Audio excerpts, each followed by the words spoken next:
Hello, I'm Josh Hallam, you are listening to Just Films and That. We have got another new release special for you with another little mini episode. Aren't you lucky? This is the second one we've done after Doctor Strange. It's not always going to be an MCU film. We're not an MCU podcast. I did want to do Elvis, I wanted to do Top Gun, I wanted to do Everything Everywhere All at Once, but I didn't get a chance to get to the cinema because of various boring reasons. So today we're going to be talking about Thor, Love and Thunder. As with Doctor Strange, there will be spoilers in this for the film and potentially other MCU projects as well. If you've not seen the film, I'd suggest you probably see it before you listen to this because it is a review after all. So a little bit about the plot. Well, following on from Avengers Endgame, Thor is traveling around the universe with the Guardians of the Galaxy.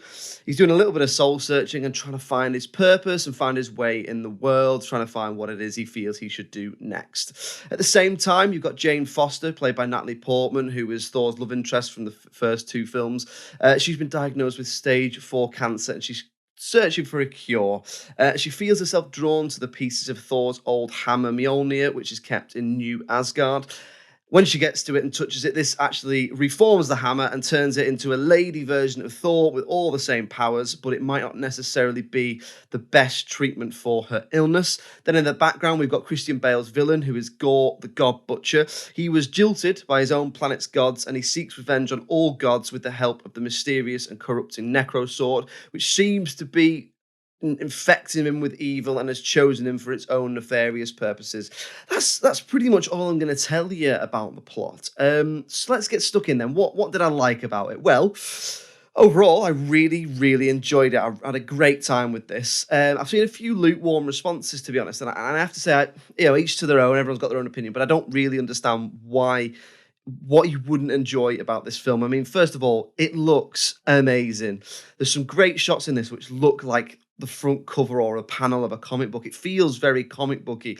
There's some scenes you'll have seen in the trailer where they're going around different planets where Gore's killed different gods, and they see like a big dragon god which is like the size of like a massive building or something. It looks very epic. It feels very epic, and it looks really good. It plays with color really well as well. You've got some really colorful scenes, where the costumes are basically neon, and then in one scene you get a really contrasting scene which you do see a little bit of in the trailer, where we have a big action set piece which is set in the Shadow Realm, which is where Gore is, and it's one of the most visually stunning scenes I can remember seeing it on the big screen, in a comic book movie.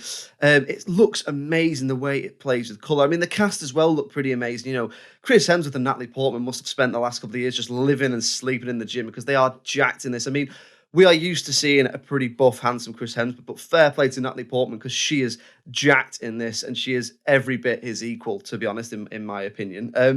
One of the things I did enjoy, back to the Shadow Realm scene, was the fact that the Gore can summon these sort of shadow creatures, and it just adds to the visual spectacle because it feels very Jason and the Argonauts. It feels very stop motion. It feels very Ray Harryhausen, and it's not something I think we've seen before in a comic book film, and I think it looks amazing. That then brings me on to Gore himself, who looks fantastic.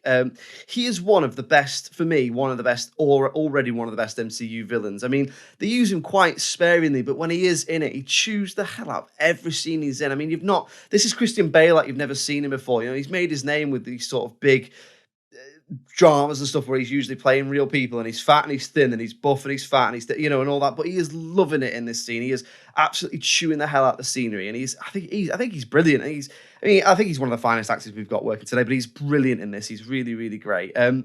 And it's funny, actually, because it got me thinking, because I remember, obviously, I'll probably mention on the pod before, I'm a huge Batman fan, I'm a huge Dark Knight trilogy fan and all that, and I remember when they were making The Dark Knight and the Joker wasn't cast yet, there was all sorts of talk about who should play the Joker and this and that, and I remember reading a forum that said something like, why don't they just cast Christian Bale as the Joker and have him play the Joker and Batman? And I think the guy was joking, but I mean, if this is anything to go by, he'd have absolutely smashed it out of the park because he's brilliant. I mean, he's so wonderfully creepy, and the way he looks, he's got this pure white costume and pure white face, and then he's got yellow eyes and black teeth. He looks like, if you were to draw a villain, almost this is like what you would think of. So yeah, he's brilliant. The visuals are brilliant. So we've covered that. Now let's get on to some elements of the script and the plot in general. I think this film does some really interesting things in its use of themes around things like loss and searching for a purpose and that sort of thing. The film very much in its dialogue has that Taika Waititi shtick around, the way his characters talk and stuff. And the whimsy and the likability he brings to stuff is very much welcome in this film, but I will come back to that a little bit. There are a few people I've seen that say that this film sacrifices substance for comedy. And I have to say, I disagree. I would say that in the first half hour, there's a little bit of, Korg talking the way he talks, and Thor's a big dumb idiot. And they overdo it a little bit with the self-referential stuff. Obviously what they've done is gone, this is an absolutely ridiculous idea for a character. So what we'll do is we'll own it and we'll embrace it and we'll poke fun at it. And that's fine. And that works really well. But they're over-egg the pudding a little bit. But for me, they get the balance right after the first half an hour when the plot really kicks in, and then the balance shifts. And I think that it's great. So they use genre really well in the film as well. There's a lot of stuff in it that's epic sci-fi and comic book, which we'd come to expect. But there's some really interesting use of horror in there as well. Just to come back to Gore, in the way that he moves, his powers and that sort of thing. It is quite scary in places, to be honest. If you've got kids, I'd say under sort of 10, they might find it quite scary in places, but that just added for me as to how much I enjoyed Gore as a villain. One of the themes I really enjoyed that they brought into it was this whole idea of inanimate objects almost being characters in the film. So there's a lot in it about Thor having a relationship with Mjolnir and having a relationship with Stormbreaker, and then you've got the Necro Sword as well. And that whole idea really brought a fresh dimension to the character, that idea that Thor talks to his weapons, and depending on how good their relationship, it depends on how well they work together and all that sort of thing. I thought it was really good. There's some really excellent use of representation in this film as well. I know in the lead up to the film, there was some stuff where they came out and said this film's going to explore particularly Valkyrie's sexuality. And they do that. And it's done really well, I think. It's quite subtle. They just show it you. They don't need to tell you. So there's a scene in particular when it comes to representation where they go to a planet which is home of all the sort of top gods, different cultures, gods and stuff. And when it's this amazingly visual scene again, but when you see it, there's all different cultures represented in this scene, all different cultures, gods, alien gods, gods of religions that we know, god of cultures that we know, and that sort of thing. And it's an obvious nod to different cultures of the world. And it's an obvious sort of thing of representation, which I don't, I say it's obvious like that's a bad thing. I think this is how you do representation for me. You don't need to pat yourself on the back and shine a light on it and go, look, I'm representing different cultures and different things. Aren't I brilliant? Because there's a cynical side of me that says that you're doing that for your own gratification. You're doing that to make yourself look better. If you just do what this film does and just show me, it normalizes it, and I think that's what we need to do. And I enjoyed it all the more for that. I loved it. I did. Okay, so let's move on to talking about things that I perhaps didn't like about the film. And I have to say, that there isn't much. One thing I did take issue with, and this might just be personal taste, and this is a spoiler, so if you're still listening, stop listening now. But at the end, Gore sort of redeems himself. And I'm a bit done with the whole villain redeeming themselves at the end plot line.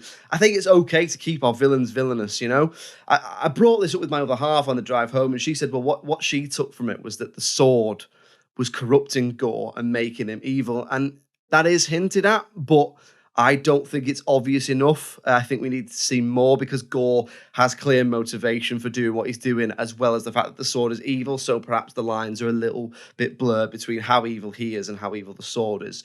Or maybe I'm just an idiot. I don't know, but I am a little bit done with the whole villain redeeming themselves coming good at the end. Other than that, as I've already touched on, there's probably a little bit too much of the whimsical Waititi shtick in the dialogue in the first half hour. But they pull it back a little bit for me after the first half an hour. There's some pacing issues as well. I feel like the sort of what feels like two climactic battles split in half by 10 minutes back on Earth at the end. So it feels like they sort of have a battle, go back to Earth for 10 minutes, and then have a battle where Thor's on his own. And it's like they go back to Earth for 10 minutes just to up the stakes a little bit. So there's a little bit jarring, but overall, I have to say I really, really enjoyed it. It's got some great visual spectacle. It's got some fresh ideas with the world building. And do you know what? It was just 2 hours of fun. I'd really enjoy it and can't wait to see it again when it comes out. And yeah, check it out. Plus, if you like Guns N' Roses, then this is definitely film for you because they must have made a lot of money on the royalties from this. But yeah, really enjoyed it. And as with anything, get out and see it and make up your own mind because it's probably worth checking out. Anyway, we'll be back with another episode when there's another release to talk about. Other than that, we'll be have our regular episodes every Tuesday. Thank you very much for listening, and it's goodbye from me. Cheerio.